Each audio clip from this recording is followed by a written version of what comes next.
Hi everyone, and welcome. So I'm going to talk a little bit about the Bunya pine tree or the Bunya tree.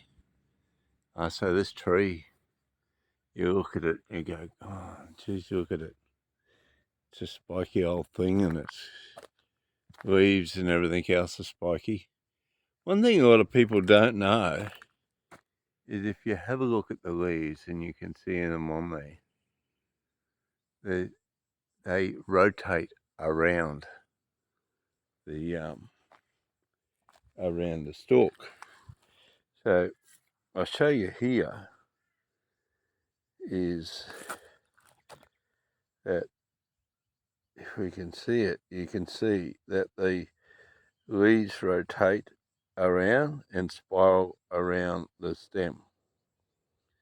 Now it's really strange. You see, oh, they spiral around there. They just don't grow out straight.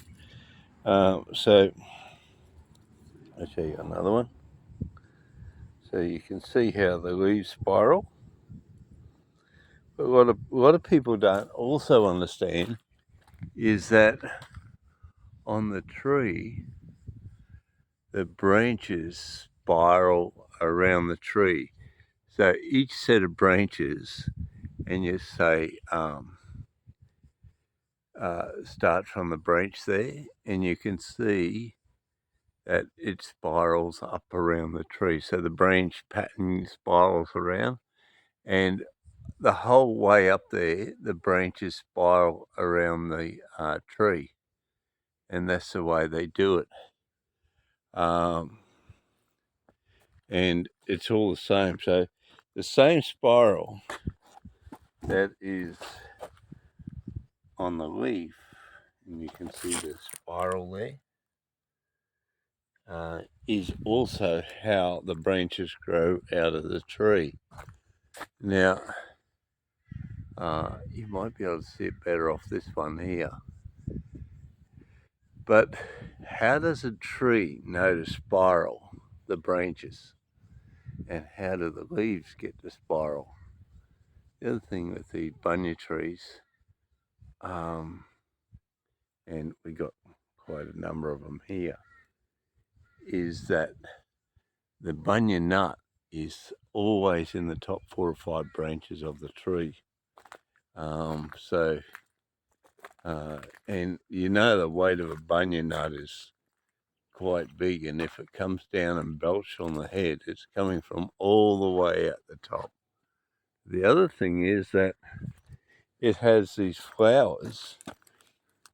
So these here are the male flowers, and you can have a look at the pattern on the flowers, and how the male flower is put together. So you can see even it has a spiral on it. So the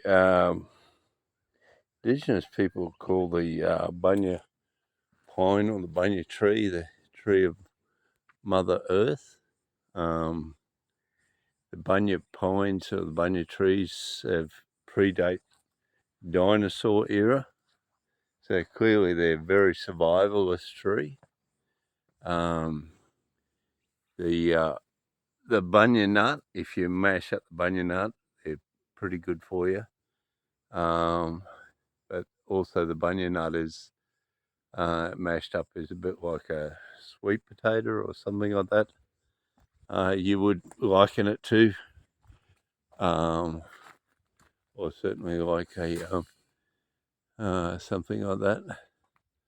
I can see up in that tree there. I can see a nut up in the top up there. You won't see it on this camera, but I can just pick it up, and there's a branch out there.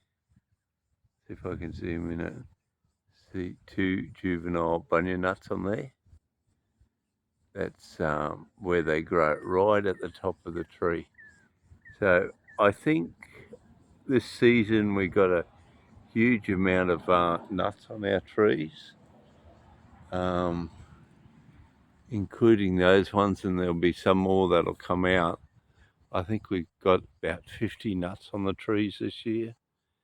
Generally we get about 10 or 12 on there, but it's been such I think a good year for them that they really, we pulled all the vines off them that were choking the trees.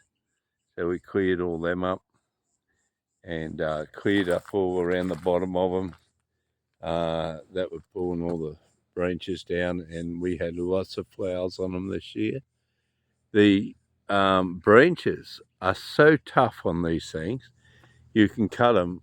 I haven't been able to really break one by hand yet. I have to cut them with a chainsaw. So certainly they're an excellent spear tree.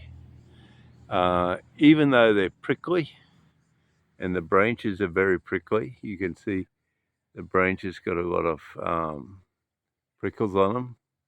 You walk down and amongst the trees you do see carpet snakes sleeping on the branches. They don't seem to worry the carpet snakes at all.